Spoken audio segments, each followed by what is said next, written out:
Hi everyone, welcome to Educathon. मैं हूँ सुब्रता और आज हम देखेंगे गोल्जी बॉडीज के बारे में। हम अपना सेलुलर ऑर्गेनेल का जो पार्ट है वो कंप्लीट कर रहे हैं। तो अब तक हमने सेल के अंदर न्यूक्लियस और क्लास में हम लोग एंडोप्लाज्मिक रेटिकुलम के बारे में स्टडी किए थे। आज हम लोग देखेंगे गोल्जी बॉडीज के बारे में। तो ये रहा आपका गोल्जी बॉडीज का स्ट्रक्चर। ये जो गोल्जी बॉडीज है इसको सबसे पहले माइक्रोस्कोप में जो ऑब्जर्व किए थे उस साइंटिस्ट का नाम है कैमिलो गोल्जी। पहले इन्होंने ऑब्जर्व किया, बाद में ये जो नेम है गोल्जी बॉडी ये भी उसी ने ही कॉइन किया था, उन साइंटिस्ट ने ही। Camillo Golgi observe and named Golgi bodies. तो इसका स्ट्रक्चर हम देखेंगे।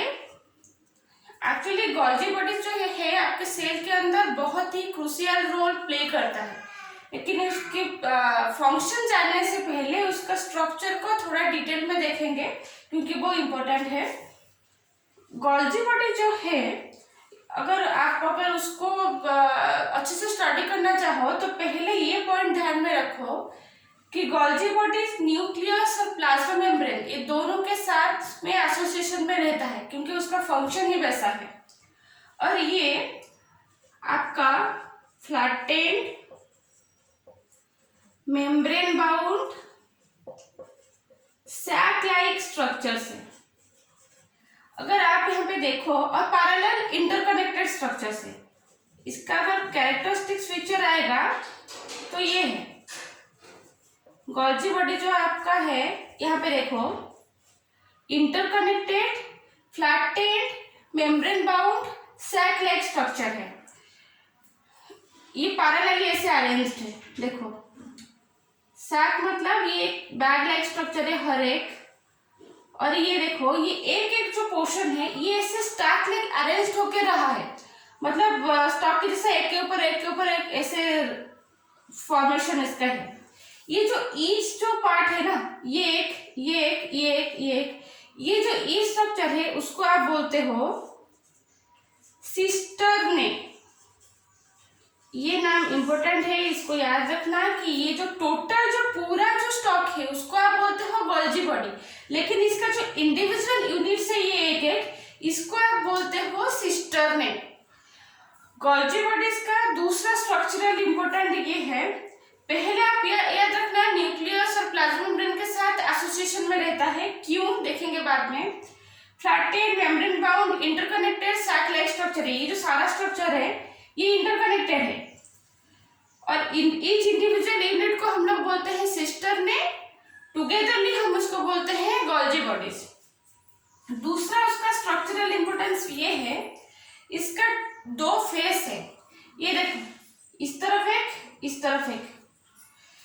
जो फेस न्यूक्लियस के तरफ है, मतलब गोल्जी बॉडीज का जो साइड न्यूक्लियस को फेस किया हुआ है उसको आप बोलते हो कॉन्वेक्स फेस या फिर सीज फेस या फिर फॉर्मिंग फेस। न्यूक्लियस के साथ जो फेस अटैचमेंट में है, मतलब न्यूक्लियस के तरफ जो फेस है उसको आप सीज फेस, कॉन्वेक्स फेस या फिर फॉर्मिंग फेस बोलते हो। जो फेस प्लाज्मा मेम्ब्रेन की तरफ है, ये आपका प्लाज्मा मेम्ब्रेन हो गया। जो फेस प्लाज्मा मेम्ब्रेन की तरफ है उसको आप बोलते हो कॉन्केव फेस, ट्रांसफेस या फिर मैच्योरिंग फेस। ये देखो इसका अपोजिट है। न्यूक्लियस आप एक याद रखो तो दूसरे को आप याद रख सकते हो, ऐसे मेमोराइज करने का जरूरत नहीं है इसे। अगर ये आपका हुआ कॉन्वेक्स, प्लाज्मा मेम्ब्रेन के था, कॉन्वेक्स का अपोजिट कॉन्केव, सीज का अपोजिट ट्रांस, फॉर्मिंग का अपोजिट मैच्योरिंग में ये रहता है। यहाँ पे फॉर्म हो रहा है और इस साइड में वो मैच्योर हो चुका है। तो ऐसे आपका गोल्जी बॉडीज का स्ट्रक्चरल इंपोर्टेंस ये है। ये पॉइंट्स आपको याद रखने हैं। कैरेक्टरिस्टिक्स फीचर में ये आपका ये है। और एक ये आपका नाम है प्रोक्सिमल फॉर्मिंग, मतलब फॉर्मिंग प्रोसेस जो है प्रोक्सिमल फॉर्मिंग और डिस्टल मैच्योरिंग। अगर डिस्टल फेस या प्रोक्सिमल फेस दे दिया तो कंफ्यूजन मत होना कि ये फेस गोल्जी बॉडीज में कहाँ से आया, सेम है, इस साइड का एक नाम है, इस साइड का एक नाम है, ठीक है। फिर हम जाएंगे इसका फंक्शनल एस्पेक्ट्स में, देखेंगे कि गोल्जी बॉडीज का रोल एग्जैक्टली क्या है। फंक्शन में देखेंगे, देखो सबसे पहले यहाँ पे देखो गोल्जी बॉडीज जो है ये आपका आरईआर हुआ, इसी के साथ थोड़ा एसोसिएशन में रह रहा है गोल्जी बॉडीज, और इस तरफ से प्लाज्मा मेम्ब्रेन के साथ रह रहा है, तो इसका मतलब कोई ना कोई रोल प्ले जरूर कर रहा होगा, क्योंकि आपके सेल के अंदर जो भी हो रहा है वो मतलब इलॉजिकली कुछ नहीं हो रहा है, मतलब यूं ही कुछ नहीं होता है, उसके पीछे प्रॉपर रीजन होता है। तो अगर फंक्शन को कुछ हम सम अप करेंगे तो सबसे पहले आपका आएगा पैकेजिंग, नहीं हो रहा, सॉरी, स्टोरेज, सिंथेसिस, ये कुछ आपका इंपॉर्टेंट फंक्शन आएंगे। हम लोग यहाँ पे समझेंगे कि क्या पैकेज, स्टोरेज और सिक्रेशन।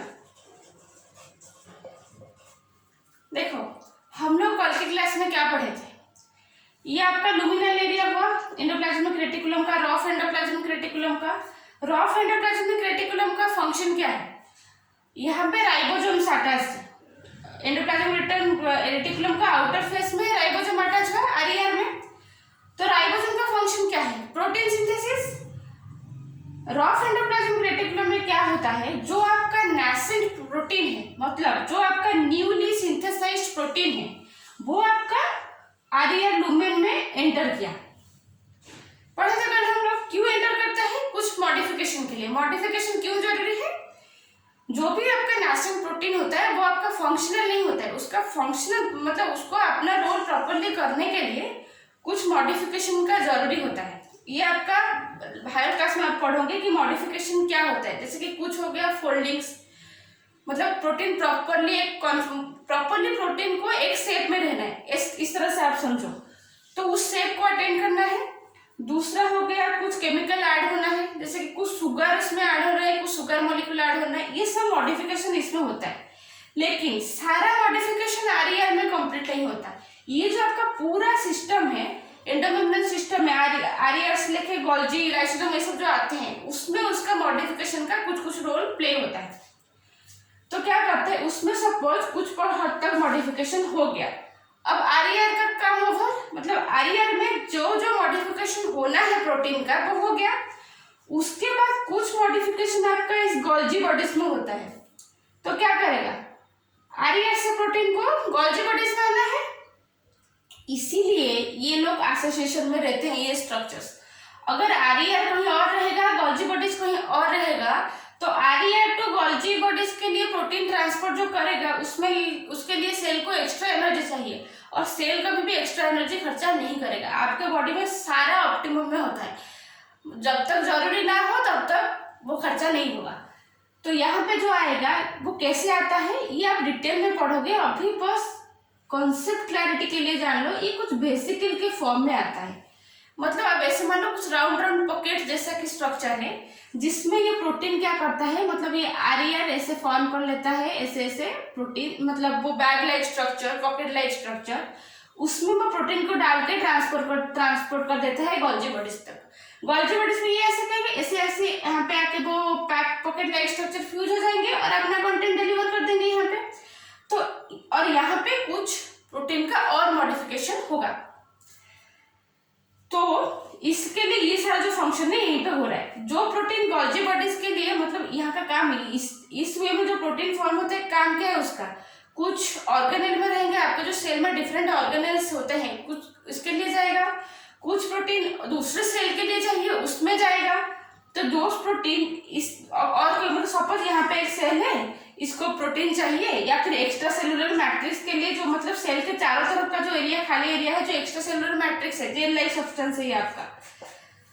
तो फिजियोलॉजी में हम देखेंगे इसको, और सेल के आगे में भी ईसीएम का आपका कॉन्सेप्ट आएगा। तो ये जो एरिया है उसमें कुछ प्रोटीन चाहिए, तो क्या करेगा, सेल से बाहर वो प्रोटीन को लाना है, तो वो किस तरह से आएगा, जो प्रोटीन सेल के अंदर सिंथेसाइज हुआ उस जब वो बाहर आएगा तभी ना इस एक्स्ट्रा सेलुलर मैट्रिक्स तक या फिर सेल के आउटसाइड तक पहुंचेगा।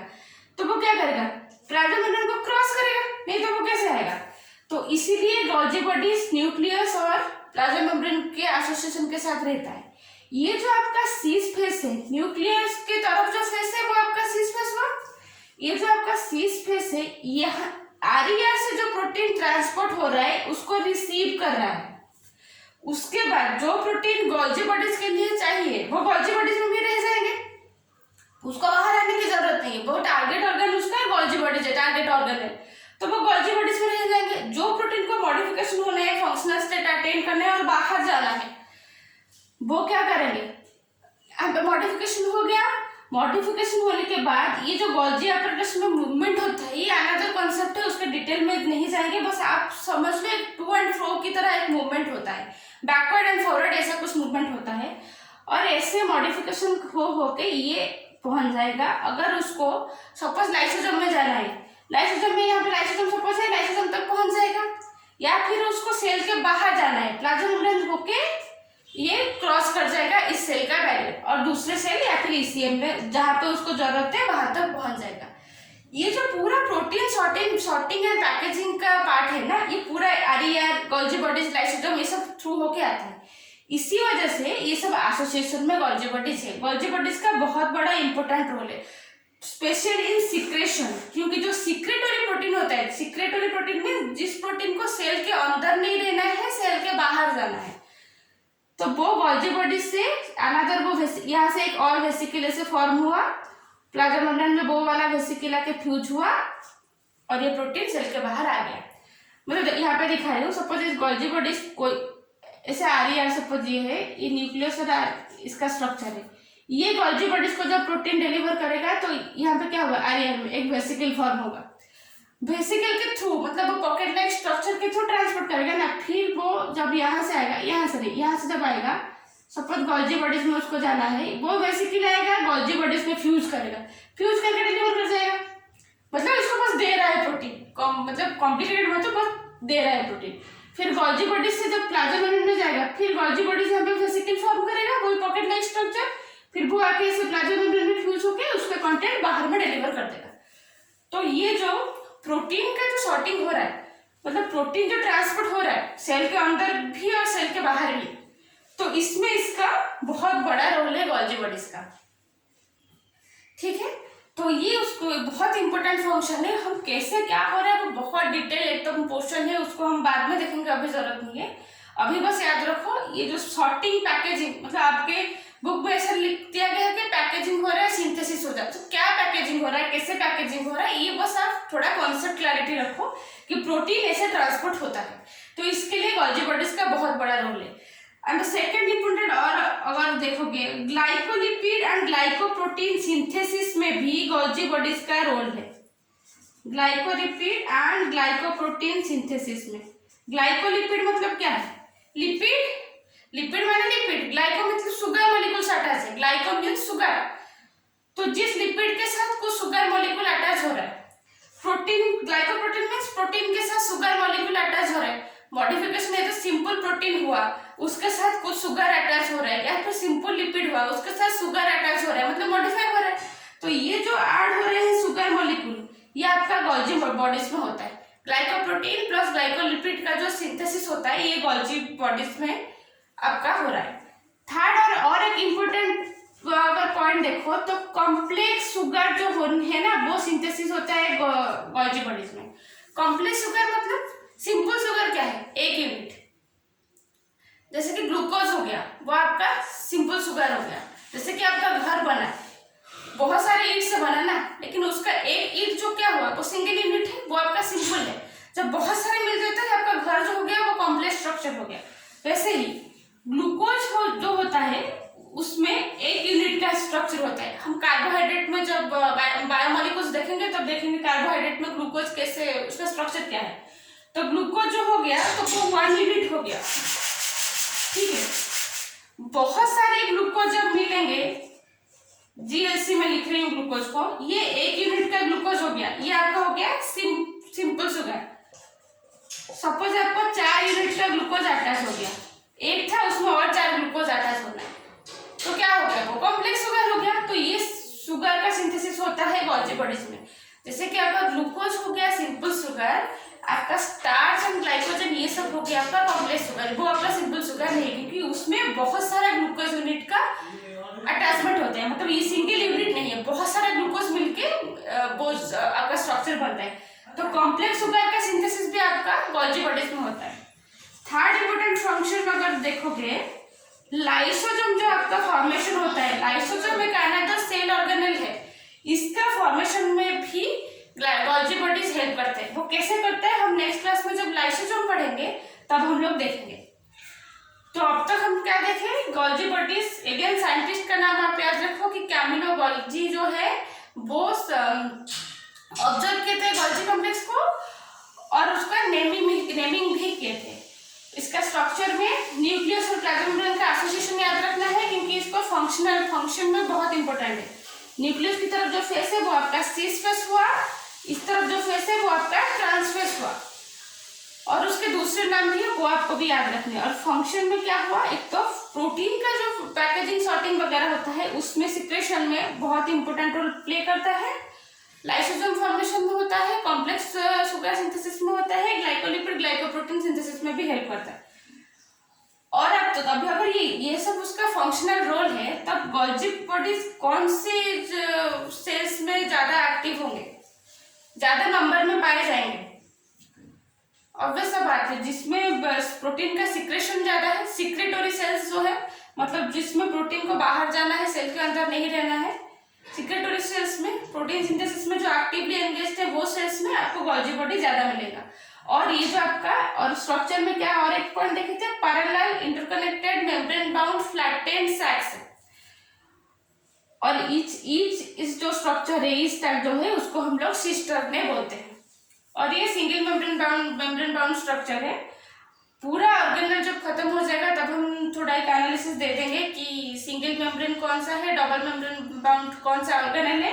और अब तक हम जो भी पढ़े हैं उसमें आई थिंक सिर्फ राइबोसोम आया है जो कि नेकेड है, जिसमें कोई मेम्ब्रेन नहीं है, बाकी सब में आइदर सिंगल है या फिर डबल है। इसका हम देखेंगे और एक मतलब एनालिसिस दे देंगे उसको। और प्रोकैरियोटिक और यूकैरियोटिक एनिमल सेल्स के अंदर कौन से ऑर्गेनल है या फिर नहीं, वो हम लास्ट में देखेंगे। तो आज की क्लास अगर आपको अच्छा लगा तो आप लाइक और शेयर कीजिए, और कोई डाउट हो तो आप हमें मेल कर सकते हैं या फिर कमेंट में लिख के हमें भेज सकते हैं। और हमारे चैनल को ज़्यादा से ज़्यादा सब्सक्राइब कीजिए ताकि जब नेक्स्ट वीडियो अपलोड हो आपको नोटिफिकेशन मिल जाए। Thank you.